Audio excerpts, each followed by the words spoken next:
ان دنوں میرے F S C کے پیپر ہونے والے تھے۔ میں دوست کے ساتھ رات کو اسٹڈی کرنے اس کے گھر چلا جاتا تھا اور رات 1-1:30 بجے اپنی بائک پر واپس گھر آتا تھا۔ کبھی 3 بھی بج جاتے تھے رات کے۔ ایک رات میں واپس آ رہا تھا کہ اچانک میری بائک بھاری ہو گئی۔ حالانکہ اس سے پہلے وہ نارمل دوڑ رہی تھی، لیکن اب اس کو زور لگانا پڑ رہا تھا۔ میں پریشان ہو گیا کہ پلگ وغیرہ میں کوئی خرابی ہو گئی ہے، اور بائک رات گئے سڑک پر رک گئی تو مدد لینا بھی مشکل ہو جائے گا۔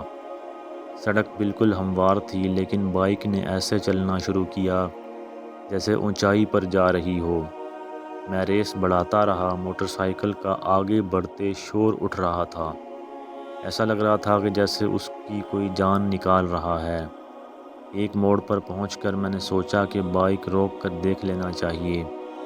جب میں نے بائک روکی تو رکتے ہی وہ پیچھے کو چلنے لگی۔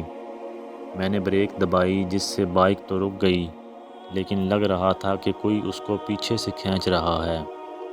اس خیال کا دل میں آنا تھا کہ میری جان ہی نکل گئی۔ میرا بریک پر پاؤں نرم پڑا تو بائک پھر پیچھے کو گھسیٹی جانے لگی۔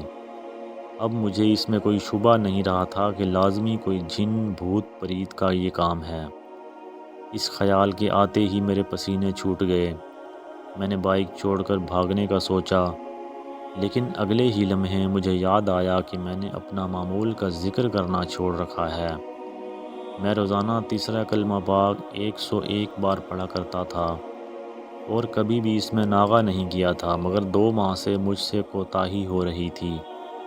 بس میں نے تیسرا کلمہ اونچی آواز میں پڑھنا شروع کیا، اور جو ہی میں لا حول ولا قوت الا باللہ العلی العظیم تک پہنچا، میری موٹر سائیکل پیچھے کی جانب گھسیٹنی بند ہو گئی۔ موٹر سائیکل سٹارٹ ہی تھی۔ میں نے گیئر ڈالا اور ساتھ ہی اونچی آواز میں تیسرے کلمے کا ورد کرتا ہوا بائک دوڑانے لگا۔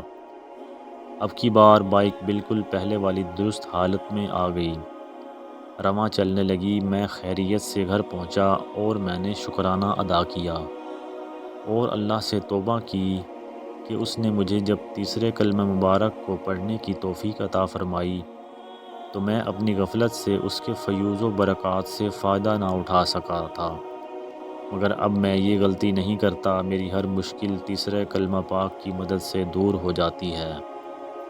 ناظرین، اگر آپ کو ہماری ویڈیو پسند آئی ہو تو ہمارے چینل حافظ سٹوریز کو ضرور سبسکرائب کریں اور گھنٹی کے بٹن کو دبا دیں۔ شکریہ۔